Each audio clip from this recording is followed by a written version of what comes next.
السلام عليكم ورحمة الله وبركاته. كلنتي wanaagsan asxaabay meel kasta oo aad joogtaan. Galab wanaagsan waa xilli galab ah magaalada London. Barnaamijka waxaan idinku hayaa wararkii ugu waaweynaa ee soo kordhay saacadihii la soo dhaafay. Taariikhdu waa 10 bisha Agosto sanadka 2025. Haddaba qodobada barnaamijka galabta aan idinku soo gudbin doono waxaa ka mid noqon doona Ninkii Netanyahu oo iska hadlay maanta wax alla wuxuu rabo sheegay tafaasiil ku saabsan nuxurka hadalkiisa oo aad looga hadalayo warbaahinta waan idin soo koobi doonaa. Waxa soo kale aanu barnaamijka idinku soo gudbin doonaa afayeenka ciidanka Israa'iil oo sheegay diyaarad hubsiday oo ka timid dhanka Masar oo daroon ahayd in ciidankooda ay qabteen. Masaarida oo la sheegay in ciidamadeeda ay heegan gelisay oo ay u sheegtay waliba inay dagaal u diyaar garoobaan. Xaaladdu waa sidee xuduudka Masar iyo Israa'iil wararkii soo kordhay waan idin hayaa. Kooxaha Falastiiniyiinta oo iyaguna sheegay inay gantaalo ku weerareen deegaano ku dhow Gaza oo ay Yuhuuddu degan tahay. Qodobadaas ayaynu barnaamijkeena galabnimo ku soo gudbinaynaa. Haddaba inta aan barnaamijka ku jirno wixii soo kordha wararana waan idin socodsiin doonaa. Safari Remit waxay ka caawinaysaa inaad reerkaaga iyo saaxiibada ku nool dalal dhowr ah aad gaarsiisid wixii aad ugu tala gashay. Ilaa iminka wadamada ay xawaalada kugu diri karto waxaa ka mid ah Kenya, Soomaaliya, Uganda, Djibouti, Ethiopia, Sudan, South Sudan, Tanzania iyo Turki. Qiimahana aad ayuu u jaban yahay marka loo eego shirkadaha kale ee ka shaqeeya xawaalada. Xawaaladan waa online. Internet Plus waa adeeg ay macaamiishu ka heli karaan internet fiber ah oo xawaarihiisu yahay 20 megabytes per second. ayna la socdaan receiver ay ku jiraan in ka badan 4,000 oo kanaal iyo 100 daqiiqado oo ah ku hadal bilaash ah.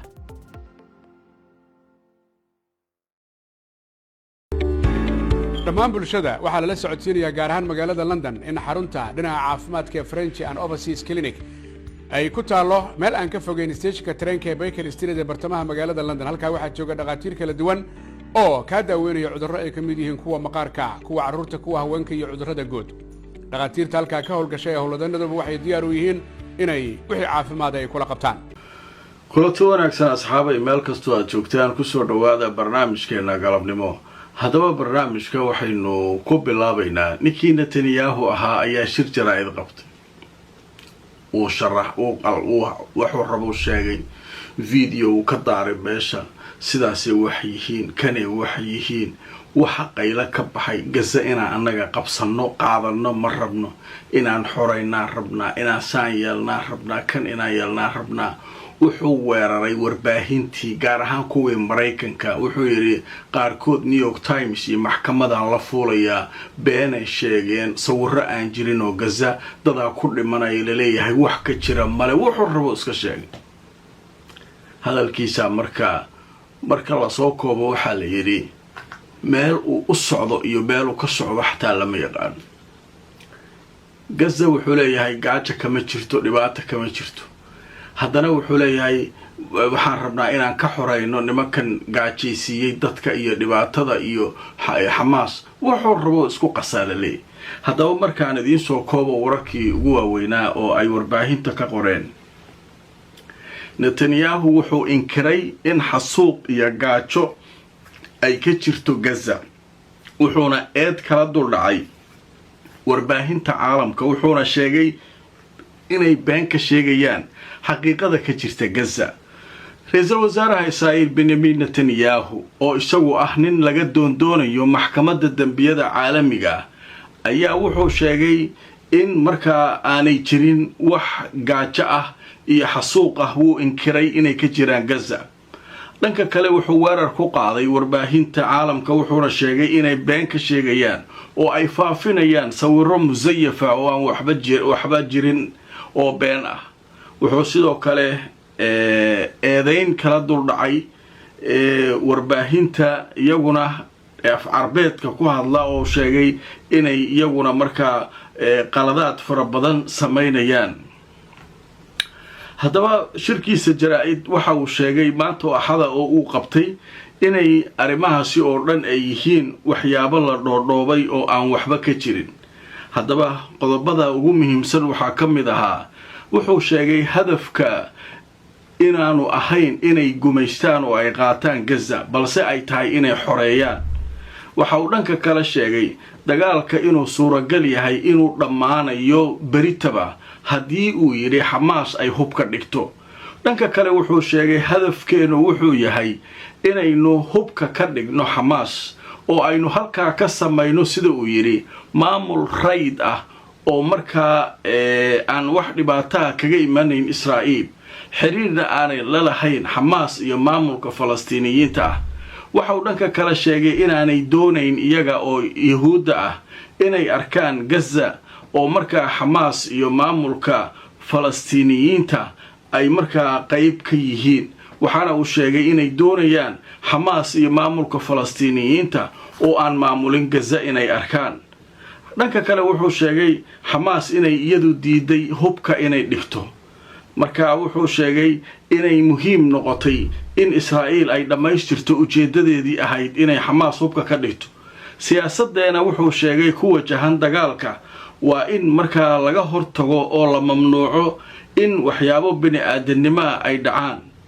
waxaynu gelinay uu leeyahay gaza milyanis tan oo gargaar ah tan iyo markii dagaalka uu bilowday.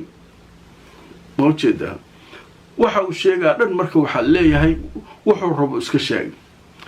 warbaahintii oo iska weeraray waxa ay buunbuuninayaan sawirada meesha gaajo kama jirtuu leeyahay. waxa maalin kasta ay warbaahintu dul taagan yihiin cisbitaalada caruurta gaajada u dhimanayso.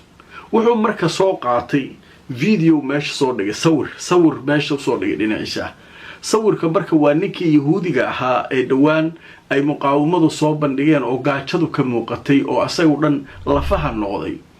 ninkii marka wuxuu sameeyey ninkii lafaha noqday ayaa nin wuxuu u dhiibayaa la leeyahay koob biyo ah. marka wuxuu isbarbar dhigayaa gacanta u dhiibaysa koobka oo ah qof muqaawamada ah oo uu leeyahay gacantan say u xoogan tahay arag, iyo ninka loo dhiibayo soo u gaajaysan yahay. marka iyagaa gaajaysiiyuu leeyahay si ay caalamka u tusaan in meesha gaaja ka jirto. marka waa beenu leeyahay haddii marka gaaja ka jiri layd kulahaa gacantan biyaha dhiibaysaa maxay xoogan u yeelatay. marka ninkii marka wuxuu rabo iska sheegayo. marka waxaa leeyahay waxa ka keenay inuu shirkaa jaraa'id qabto culaysyada caalamka ka imaanaya. wixii maanta barnaamijkaygii hore subaxnimo aan ku sheegayay mudaharaadyada adduunka oo dhan qaylinaya dowladihii adduunka oo dhan waxa kan jooji la leeyahay. ninkaa marka waxaa leeyahay sheekadaas ayuu la yimid, hadalkaas ayuu keenay. marka warkiisa waxay leeyihiin dadka wax falanqaynaya wax cusub oo muhiima ku jira male. intii uu sheegi jiray loo noo naashnaashay leeyahay ilaa wax badan uu ka been sheegay iyo weerarkan warbaahinta uu ku qaaday intaasaa ka cusubay leeyihin. haddaba marka waa ka soconaynaa. marka hadalkaas shirkaa jaraa'id ayuu maanta qabtay. sheekooyinka kale ee soo kordhay waxaa ka mid ah intaynu kala maqnayn afhayeenka ciidanka israa'iil adrai afqai ninka la leeyahay ayaa wuxuu sheegay sheeko cajiiba. wuxuu soo bandhigay sawir uu leeyahay waa diyaarad daroona oo waday qoryo iyo rasaas, waxayna ka timid dhanka masar, ciidankeenaa soo riduu leeyahy. haddaba marka hore aan idin tuso hadalkiisa. afhayeenka waxaa layihahdaa afqai adraci wuxuu sheegay in ciidanka israa'iil ay markaa fashiliyeen iskuday hub lagu tahriibinayay oo markaa dhanka masar laga keenay oo israa'iil xaggeeda la soo gelinayay. dhanka kale wuxuu sheegay in ciidanka difaaca israa'iil ay maanta oo axada ay ka hortageen arrintaas. deegaanka la yidhaahdo faaraan liwaa faaraan meesha la yidhaahdo ayaa lagu qabtay diyaaraduu leeyahay. diyaaradaasu marka waxay ka timid dhanka masaarida, waxay u soo gudubtay dhanka sida uu yidhi dowladda israa'iil. iskudayguna wuxuu ahaa in hubkaa lasoo tahriibiyo oo gacanta loo geliyo dagaalyahanada ka dagaalamaya gaza. ma ujeedaa marka wuxuu leeyahay diyaaraddu marka way sii faahfaahinayaan. waxay leeyihin waxay waday 10 qoray iyo qasnadahooda rasaasa waxaasay waday leeyihin. xaggee ka imaatay masar ilaa hadda marka waxba arikaa kama hadlin, laakiin iyagu waxay leeyihin dhanka masar ay ka timid qoryahaasee waday iyo rasaastaas marka dhanka gazeena u socotay ayay yahuuddu ku doodayaan. dhanka kale meeshii laga sugayay marka nimankan masaarida ah inay maaragtay ka jawaabaan arrinkaas, sheekadoodu waxay u bedeleen. waxay leeyihiin ciidankeena heegan aan gelinay annaga dagaal aan gelaynaa horyaa la dagaalamaysaanay leeyihin dadkii basaarida xataa dhexdooda commentiska ka bixinaya waxay leeyihin waa idin ognahaye ma adikaa la dagaalamaya israa'iil mise shacabkaan kacsanoo adduunkao dhan ka qaylinayaa u ruwaayadeynaysaan carmaa sheegtaanay leeyihin cidda aad dagaalka ku qaadaysaan ama la diriraysaan ciidanka heegan hagalo waa dagaalamaynaa war miyaa yaa la dagaalamaysaa maa sheegtiin yaa waayo ciidanka waxay la dagaalamayaan ali haddaba markaan idin tusoo warbixin laga qoray jireedda raayulyom waxay leedahay masar wasiirkeeda gaashaandhigga wuxuu yidhi ciidamada waxaynu ka codsannay weliba kuwa gaarka u tababaran ee dalladaha ku booda inay u diyaargaroobaan dagaal si ay u ilaaliyaan waxa uu ku tilmaamay amniga qaranka masar haddaba marka warbixintu way sii socotay waxaa leeyahay wasiirka gaashaandhigga ee masar ninka la yidhaahdo sarayagaas cabdilmajiid saqar ayaa wuxuu la kulmay qaar ka mid ah saraakiisha ciidamada gaarka ah kuwa dalladaha ku booda ee masaarida wuxuuna sheegay inay u diyaargaroobaan dagaal sida uu yidhi inkastoo aanu tilmaamin cidda lala dagaalamayo kulankaana wuxuu dhacaa lee maanta oo axada u fiirsada masaarida marka waxay ku qaylinaya waxay leeyihin dagaalkan waa khuraafaad cidda ula dagaalamayo siisi ma jirtay leeyihin hadduu la dagaalamaa sheegay leeyihin cidda uu la dagaalamaa wasiirka gaashaandhigga saraakiisha heegan ha gasho ciidanka kumaandooska kuwaan waxaasoo dhan waxay leeyihin waa been wax ka jira male waxay leeyihin nin inuu israa'iil la diriro rabaa heshiis 40 sano gaas inuu israa'iil ka soo gato oo uu masar keeno 40 sano ku dhowaad heshiis soconaya mau geli lahaa intaasoo bilyan ay ku qaadanayso lacagtii masar ay qaadanayso israa'iil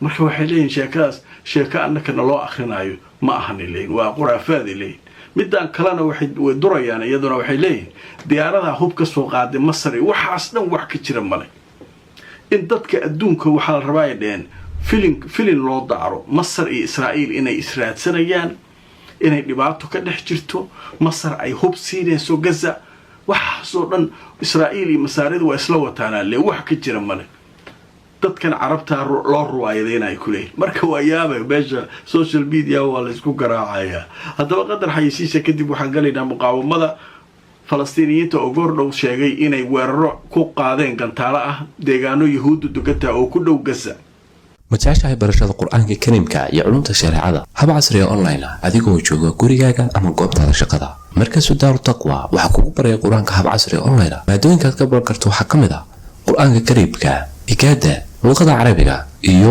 culumta shareecada isdiiwaangelintu way socotaa fadlan hore u gaadh waxay faahfaahina kala xidhiidh nambarada shaashada kaaga muuqda hamogaadi dugsiga markasu daaru taqwa sharikadda Imara Luxury Homes waa sharikad guryaha casriga ka dhista magaalada Nairobi ee dalka Kenya haddana waxa ay ka wadaa dhismaha loo yaqaan The View xaafadda Backlands jidka 6 Avenue City Park dhismaha The View waxa uu leeyahay adeeg kasta oo asaasi ah waxaana uu ka kooban yahay sida 2 qol 3 qol 4 qol iyo waliba qolkii shaqaalaha iyo 4 qol oo 2 dabaq oo isdul saaran waa nooca loo yaqaan duplex haddaba imika waxa socda barnaamijka sharikadu ay u bixisay 90 days promotional kaasoo la magac baxay hoyga waa muhiim hanti yeelo kala xidhiir telefoonada